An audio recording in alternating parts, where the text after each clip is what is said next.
Hi sa mga Nationatics worldwide. Today is another day. Ngayon meron tayong tutulungan, no? Bago sila pumunta sa amin, actually, muntik na po silang ma-scam. Tama? Opo. Okay. So, sa mga makakapanood po nito, mag-ingat-ingat po tayo sa mga scammer kasi sobrang ang gagaling po nila. Nakailang beses na po kami nag-report and nagpatulong na rin po kami. Nagpapasend po agad sila ng GCash and nagpipretend silang mga admin ko, partner ko, and even me, ginagamit nila yung profile ko. So, mag-ingat-ingat po tayong lahat, lalo na sa mga taong nangangailangan talaga ng tulong ko. So, ngayon, ito ay biglaan, buti ka mo nakapunta sila sa akin. Ready ka na, kuya? So, andito yung gamit ng kamag-anak nila. And this is ate. So, ito siya.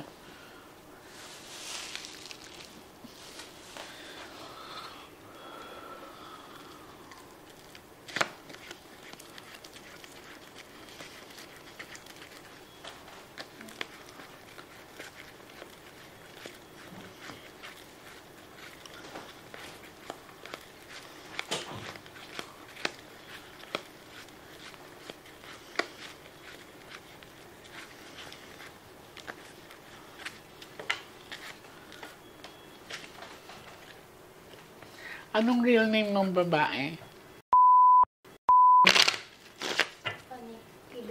Okay. Okay. Ready ka na? Mag-focus ka, ha?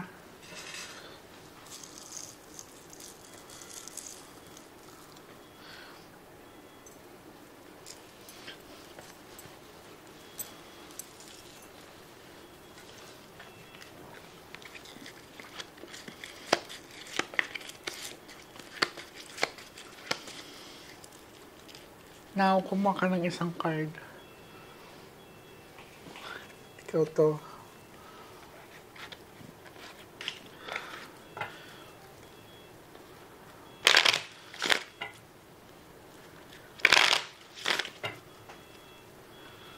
Cut the cards into 3.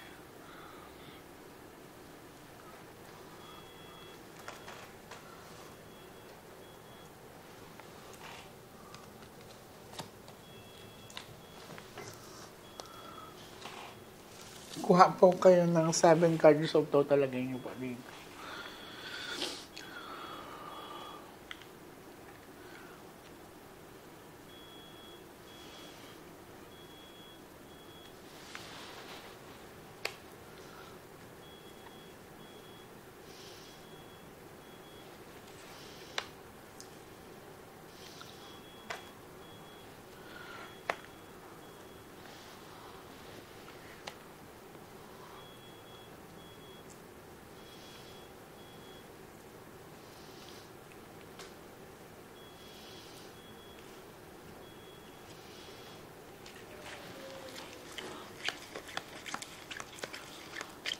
Pag may queen dito, siya na yan, ha?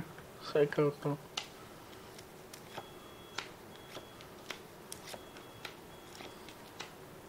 Uy. Okay.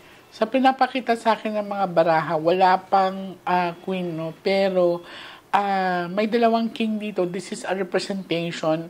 Hindi tao ang nakikita ko. It's elemental. Okay?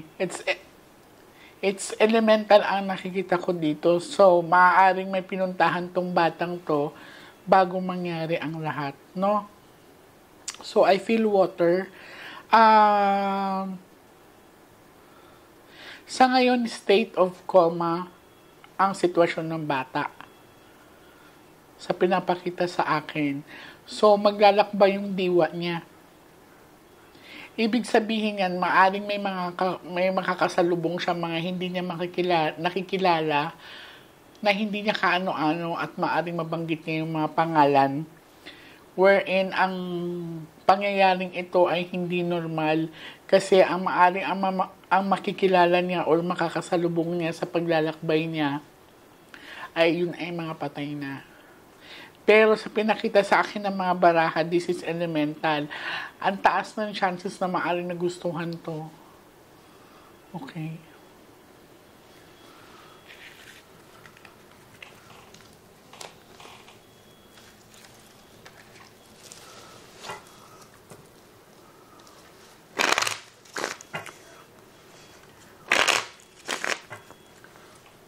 Cut the cards into 3. Pupunta ako sa hospital. Makakapasok kaya ako doon? Pwede po pero isa small. Titingnan ko. 7 po. So, ilang araw na siya sa hospital? Dahil ilang araw na siya sa ospital. Akin na nga. Buha ka ng 9 cards of total. 9 po. Oo.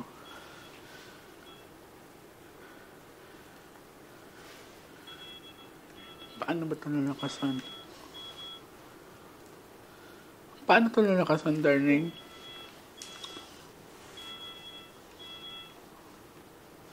So, ngayon kausap ko yung nanay nung bata. Ilang araw na siya sa hospital, ate? 3 araw na po. 3 araw na. State of coma ang anak mo. Opo. Ano siya, nakapikit pero nagsasalita? Opo, nakapikit siya, nakatulog. Pag pinatakaan niya, tulog pa rin. Ganun po. Oh. Pero kumakain po siya. Pero nakapikit siya. Opo. Okay. Wag niyo muna, pag-a-advise ha, wag niyo munang tutubuhan ang bata ha, patubuhan. Kasi, Yun nga po yun nga po. sa nakikita ko kasi dito, ang ano dyan is, sa medical condition niya, sa papakita sa akin, it's something to do with the head or inside the head, which is the brain. Baka sabihin may infection siya sa utak. Pero, hindi siya coincidence sa nakikita ko dito na may pinuntahan pang lugar ang bata. So, naligo kayo. Saan kayo naligo nga? Sa Bulacan po. Hindi po sa Garay. Okay. Titingnan ko kung makakapasok ako dyan sa hospital, ate, ha? Ang gagawin mo is yun nga, kausapin mo lang yung anak mo, okay? Kasi titingnan ko sa baraha kasi ang pinakita sa akin dito may 2 king. So, maaring nagustuhan niyang anak mo, idadala yan sa lugar na hindi pa niya napupuntahan. Maninibago yung anak mo. Magandang lugar yan. Opo, kasi nung nakaraan, nasa bahay pa lang kami, sabi niya sa akin, Mama, maaliwanag daw yung bahay, maganda daw. Oo, parang malaking bahay na palasyo yan, no? Something like, it's kind of weird na mahirap siyang i-explain ng science, pero sa mga experiences ko, pagka ganyan, so malaking sapa ang niliguan nyo, no? Okay.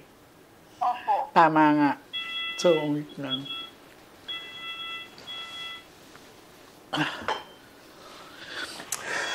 Dito ka na lang muna para makausap kita. Huwag lang lumabas dito ang bad luck card, ate, kasi pag lumabas yan, nakakatakot. Kailangan natin bilisan kasi mahalaga ang bawat pangyayari, ha? Okay. Opo.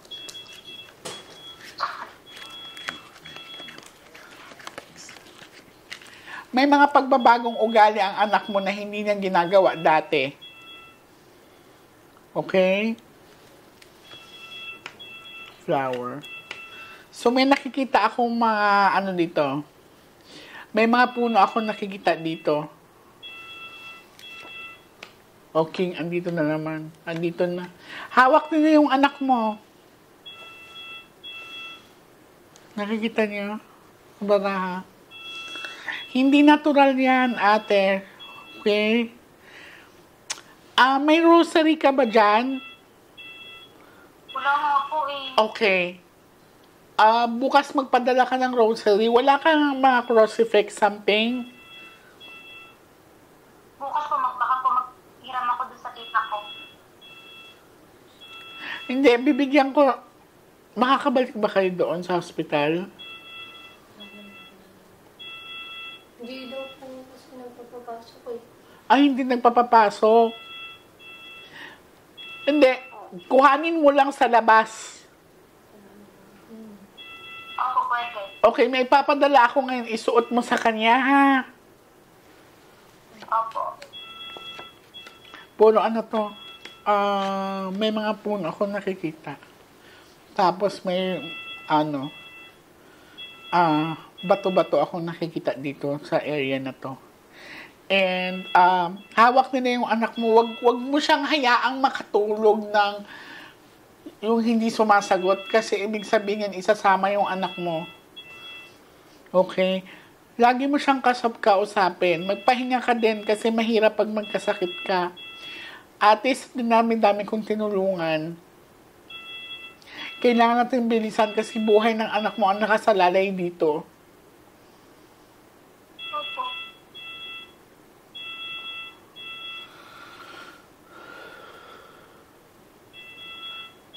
Mga ilang, naligo kayo, di ba? Mga ilang araw bago siya nagkaganyan at parang nakoma.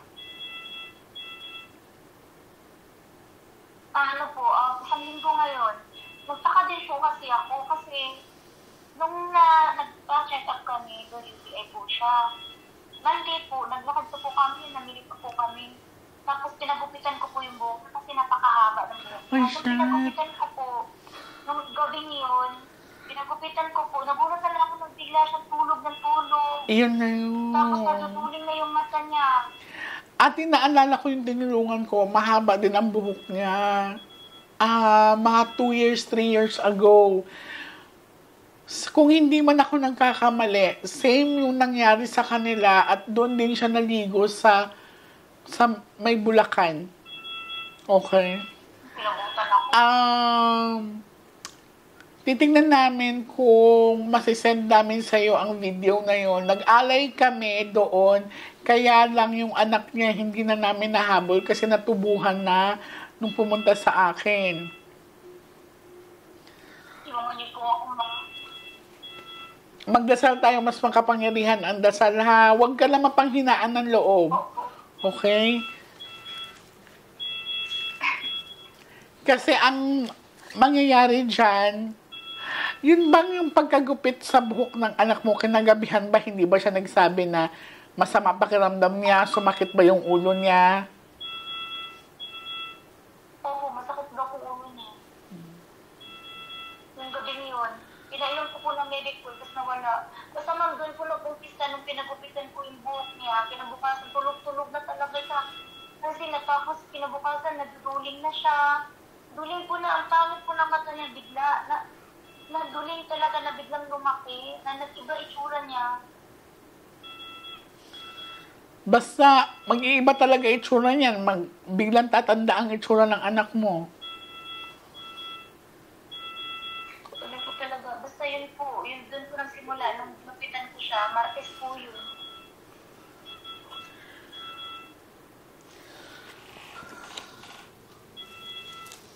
Kukunin niyang anak mo, ate, kailangan natin lumaban.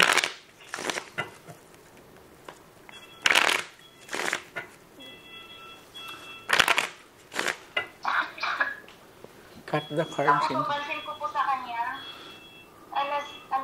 nagsisimula po ng mga 5:30, nag-iiba po yung kondisyon ng katawan niya, tulog siya ng tulog, kasi sobrang lamig ng paa niya, pati kamay niya. Ano ba sabi ko sa inyo? Huwag niyo hayaang lumamig yung katawan niya.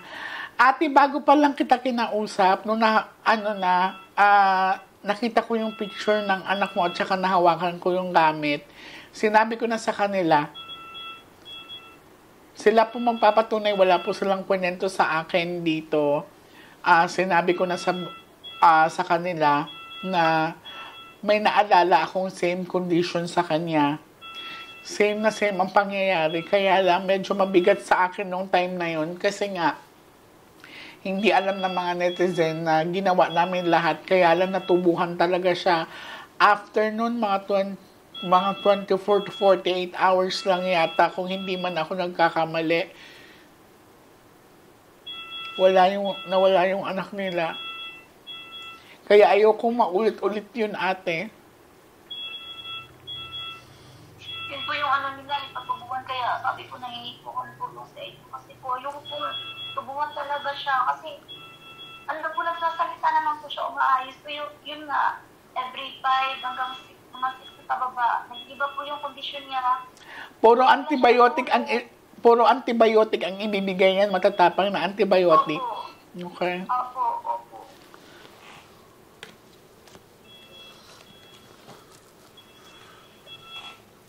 Kuha ka ng last 12 cards. So, hindi nagpapapasok sa hospital. Kung sakasakali, sinong makakasama ko dun sa ilog? Kami rin po. Sige.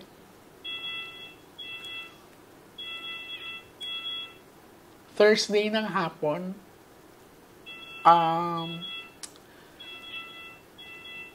Sige, Thursday ng hapon siguro mga alas 2, alas 3. Oo.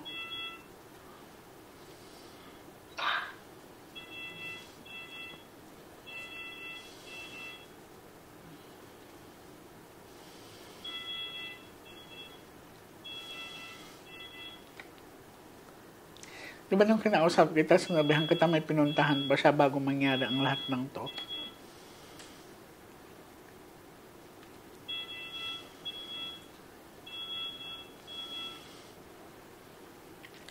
Mag-pray ka na lumabas ang Ace of Heart or Flower, ha? Kasi pag yan lumabas, may chance pa tayo.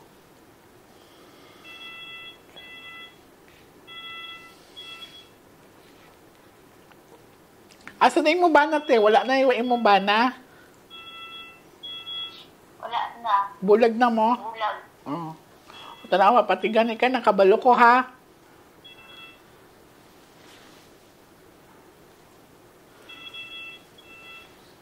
Unyang amahan, kabalo sa sitwasyon ka rin. Makabalo, pero wala nang pakabana. Sige lang, laban lang tayo, ha? Yes, ma'am.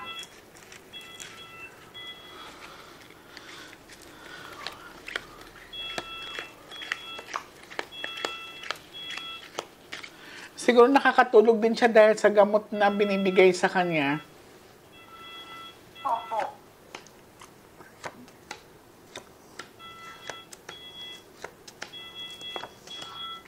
$50-50 chances tayo.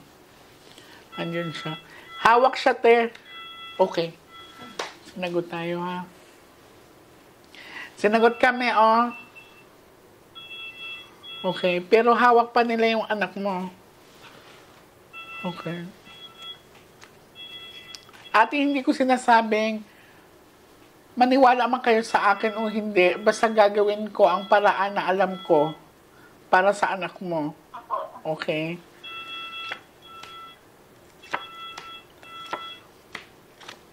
Kaya pa natin to. Okay?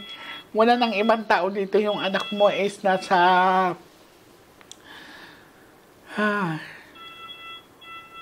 Baka nandoon pa yung anak mo doon kung saan siya naligo. Okay. Bukas,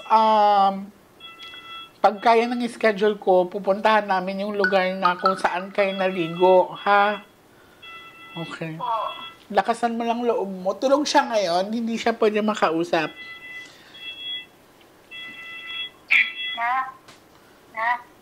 Gwen. So, may kakausap ka sa iyo. Lab, usap ka, Lab. Gising ka. Hi, Gwen? Hi. Gwen, si Ate G mo to. Sige lang, ate. Ilagay mo lang sa tenga niya. Naka-loudspeaker po. Okay. Gwen, si Ate J mo to, lumaban ka, ha? Kailangan ka ng mama mo, okay? Gwen, gising ka na. Sumagot ka. Sige lang, ate. Naririnig niya ako. Wag mong pabayaan na lumamig yung katawan niya, ha? Okay. Opo. Basta, Ganyan lang po talaga siya tulog.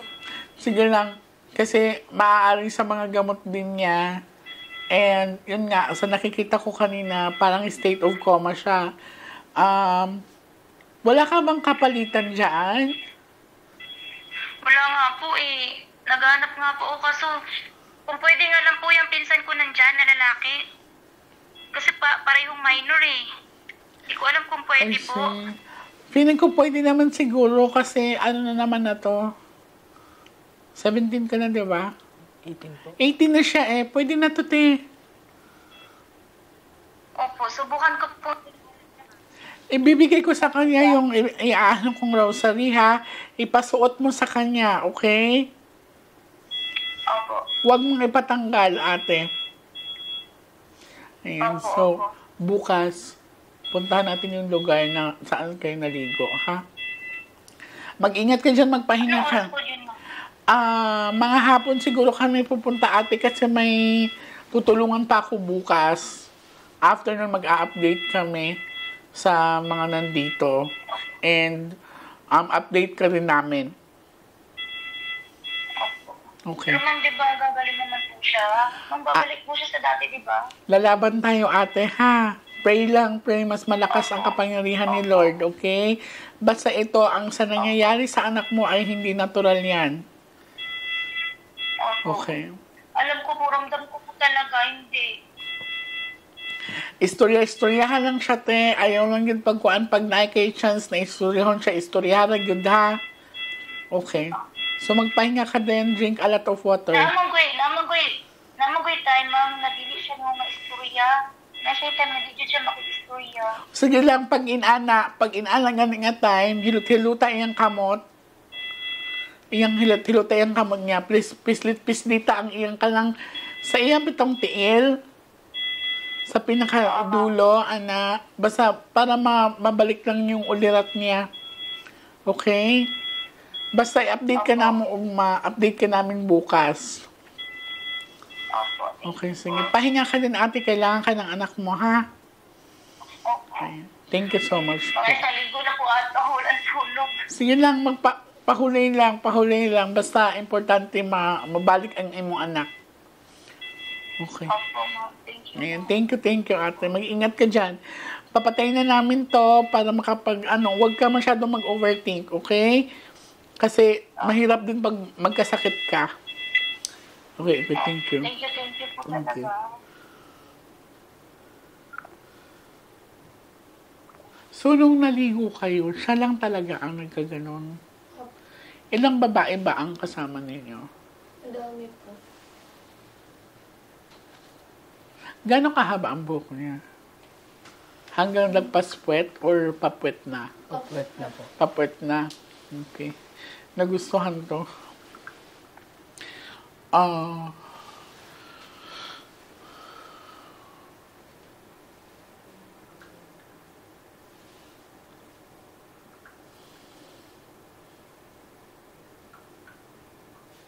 Tapos palitan mo yung mama niya. Okay. Bukas po. Sa pagbantay. Kung pwede ngayon, palitan mo para makapagpahinga. Tapos may ibibigay ako, ipasuot nyo agad doon kay Gwen.